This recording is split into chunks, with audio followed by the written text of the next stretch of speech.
तो आज के इस वीडियो में हम सबसे पहले टिश्यू कल्चर को समझने की कोशिश करते हैं कि टिश्यू कल्चर क्या है एंड इसके बाद हम फिर बात करेंगे कि वो कौन सी अपरेटस है, वो कौन से इंस्ट्रूमेंट है जो इस प्रोसेस के लिए ज़रूरी है। तो ये पार्ट 1 है। पार्ट 2 जो है वो दूसरी वीडियो में आप देखेंगे। इस लेक्चर को तकरीबन 3 वीडियोस में कंप्लीट करेंगे। थर्ड वीडियो में मैं इंशाल्लाह एप्लीकेशन के ऊपर बात करूंगा। तो फर्स्ट ऑफ ऑल हमारे पास टिश्यू कल्चर क्या है, what is made by the term tissue culture. देखिए बहुत सारे टर्मिनोलॉजीज है, यहाँ पे हम सिर्फ टिश्यू कल्चर की बात करेंगे। ऐसे बहुत सारे हमारे पास है, लाइक प्रोटोप्लास्ट कल्चर है, सेल कल्चर है, या सीड कल्चर है, या एम्ब्रियो कल्चर है, राइट, या कैलस कल्चर है। तो बहुत डिफरेंट टाइप्स के टर्मिनोलॉजीज है। Due to very due to time, क्योंकि यहाँ पे मैं टाइम ठीक से आता है, मैं ठीक तरह से मैनेज नहीं कर सकता, तो मैं सिर्फ टिश्यू कल्चर के ऊपर बात करूँगा। तो फर्स्ट ऑफ ऑल हमारे पास टिश्यू कल्चर है क्या। टिश्यू कल्चर एक ऐसा प्रोसेस है जिसमें हम सेल रिमूव करते हैं एक ऑर्गेनिज्म से, या इसकी कुछ टिश्यूज रिमूव करते हैं या ऑर्गन्स रिमूव करते हैं, ताकि क्या करें प्लांट या एनिमल से, ताकि उन सेल्स को या इन टिश्यूज को हमारे पास जो है या ऑर्गन्स को हम ग्रो करें लेबोरेटरी के अंदर आर्टिफिशियली, और उनसे फिर क्या बनाए, उस तरह उसका जो पेरेंटल ऑर्गेनिज्म था सिमिलर उसी टाइप का ऑर्गेनिज्म बनाए लेबोरेटरी के अंदर। मींस इसका मतलब क्या हुआ, टिश्यू कल्चर एक ऐसा मैकेनिज्म है, एक ऐसा टेक्निक है, एक ऐसा मेथडोलॉजी है जो हम आमतौर पर बायोटेक्नोलॉजी के अंदर इस्तेमाल करते हैं, जिसमें हम क्या करते हैं कि एक ऑर्गेनिज्म की मुकम्मल तौर पर इसकी कॉपीज हम बना सकते हैं। कहाँ से, इसकी कुछ सेल से। So tissue culture is a technique through which we can create a similar copy of particular organisms from its cell। क्योंकि उसी ऑर्गेनिज्म से आप सेल्स लेंगे, उसी सेल्स को आप क्या करेंगे, आर्टिफिशियली ग्रो करेंगे लेबोरेटरी के अंदर, और तब इसको हम क्या कहते हैं, इसको हम टिश्यू कल्चर कहते हैं। अब हमारे पास टिश्यू कल्चर के लिए अपरेटस ज़रूरी है। देखें ये प्रोसेस जो कि जितना देखने में आसान लग रहा है, जितना बोलने में आसान लग रहा है, उतना आसान ये नहीं है। बहुत मुश्किल प्रोसेस है, बहुत लेंथी प्रोसेस है। तो इसके अपरेटस हमारे पास बहुत सारे हैं। यहाँ पे कुछ अपरेटस जो मेंशन है इनके ऊपर मैं बात करता हूँ। फर्स्ट ऑफ ऑल, अच्छा यहाँ पे मैंने डायग्राम भी दी हुई हैं ताकि आपको आसान हो। फर्स्ट ऑफ ऑल हमारे पास है cell culture hood. Cell culture hood जो है इस तरह एक बॉक्स होता है। इस बॉक्स के अंदर ये सारा जो आप प्रोसेस करेंगे, जो बायो ऐसे है, जो पूरा एक मैकेनिज्म जो प्रोसेस आप प्रोसीड करेंगे वो इसी बॉक्स के अंदर करेंगे।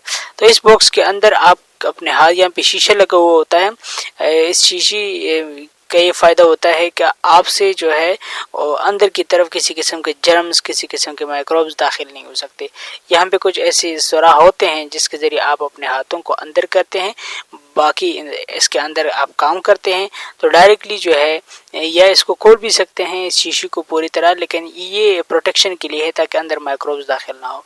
तो ये जो आप देख रहे हैं पूरा ये वाला सेट जो देख रहे हैं ये पूरा, यहाँ पे ये हमारे पास क्या है, ये हमारे पास है सेल कल्चर हुड। यहाँ पे सेल्स का पूरा प्रोसेस किया जाता है।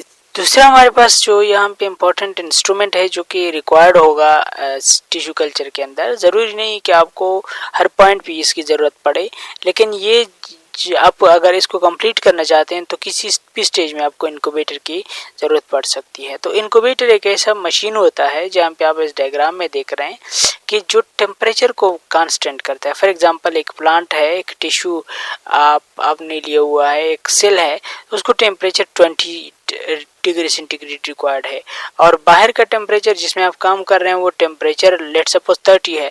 तो उस टेम्परेचर को आप किसी दूसरे तरीके से मेंटेन नहीं रख सकते अगर आपके पास इनक्यूबेटर नहीं है। तो इनक्यूबेटर के साथ वो स्पेसिफिक टेम्परेचर जो स्पेसिफिक प्लांट के सेल्स, उसके टिश्यू को रिक्वायर्ड है, वो आप इनक्यूबेटर के ज़रिए ही प्रोवाइड कर सकते हैं। इसके अलावा आपके लेबोरेटरी में आपके पास वाटर बाथ होना चाहिए। यहाँ पे आप देख सकते हैं कि आपके पास जितने टेस्ट ट्यूब होते हैं, जितने जो इंस्ट्रूमेंट है छोटे छोटे, उन सारे इंस्ट्रूमेंट को आप ताकि उसके ज़रिए धो सके, वो क्या हो जाए, माइक्रोब्स वगैरह से पाक हो सके। और आइंदा अगर आप इसी कोई काम कर रहे हैं, इसको टच करते हैं उस आपकी जो इंटरेस्ट वाला प्लांट है उसके साथ, उसको कोई नुकसान उससे ना पहुंचे। तो ये हमारे पास क्या है, इसको हम वाटर बाथ कहते हैं। आपके लेबॉर्ट्री में वाटर बाथ भी होना चाहिए। फोर्थ जो हमारे पास है that is refrigerator and freezer. दोनों का सेम ही मतलब है। रेफ्रिजरेटर एंड फ्रीजर ये ऐसे इंस्ट्रूमेंट होते हैं, यहाँ पे मैंने आपको डायग्राम में दिखाया है कि इसके अंदर वो जो टिश्यूज वगैरह जिसके ऊपर आप एक्सपेरिमेंट करते हैं, तो जिसको आमतौर पर आप इस्तेमाल या अंडर ऑब्जर्वेशन नहीं है, जिसमें आपको आपने ली हुई है, तो वो आप यहाँ पे रख सकते हैं, आप यहाँ पे इसको स्टोर कर सकते हैं। इसके अलावा कुछ बायोमोलिक्यूल्स, कुछ ऐसे हार्मोन्स वगैरह होते हैं, वो भी आप यहाँ पे ही रखते हैं ताकि वो क्या ना हो, ये डिके ना हो, या उसमें बाहर से जो है वो इन्फेक्शन वगैरह ना हो अगर वो सेल है। ठीक है, तो इसके अंदर आप वो सेल्स और दूसरी चीज़ें जो है ख़राब होने से बचाने के लिए रखते हैं ताकि उसका टेम्परेचर इंतहाई कम हो। तो इस पर्पज़ के लिए आप इसको यहाँ पे रखते हैं। नेक्स्ट जो हमारे पास नंबर 5 है वो है सेल काउंटर। सेल काउंटर हम आमतौर पर सेल कल्चर के अंदर इस्तेमाल करते हैं। ये सेल्स को गिनने के लिए इस्तेमाल किया जाता है। यहाँ पे जो डायग्राम मैंने लिया है, ये डायग्राम है, ये सेल काउंटर है। ये इसका स्पेसिफिक प्रोसीजर है जिसमें ये सेल को काउंट करता है कि आपने जो स्लाइड रखा है या जहाँ जो आपने मटेरियल उसके अंदर रखा है उसके अंदर कितने सेल्स है, तो सेल्स को काउंट करता है, राइट। एंड इसके बाद हमारे पास है इन्वर्टेड माइक्रोस्कोप। यहाँ पे माइक्रोस्कोप तो आपने देखा होगा, वो आम माइक्रोस्कोप जो लेबॉर्ट्री के अंदर है वो तो आमतौर पर हम देखते हैं। ये इन्वर्टेड है। इन्वर्टेड का मतलब ये है कि अगर आप उस माइक्रोस्कोप को देखें, वो लेबॉर्ट्री के अंदर आम लाइट माइक्रोस्कोप, कंपाउंड माइक्रोस्कोप वगैरह जो है, उसमें हम क्या करते हैं कि एक साइड पे इस तरह इसका उलट होता है। किस तरह, ऊपर हमारे पास उसकी आईलिड्स वगैरह आई पीस होता है और नीचे की तरफ से क्या होता है, लाइट सोर्स होता है।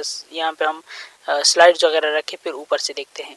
यहाँ पे अगर आप देखें तो यहाँ पे उल्टा है। यहाँ पे क्या है, लाइट सोर्स ऊपर से है, ऊपर लाइट ऊपर से आ रही है नीचे की तरफ इस तरह, और यहाँ पे फिर स्लाइड पड़ा हुआ है।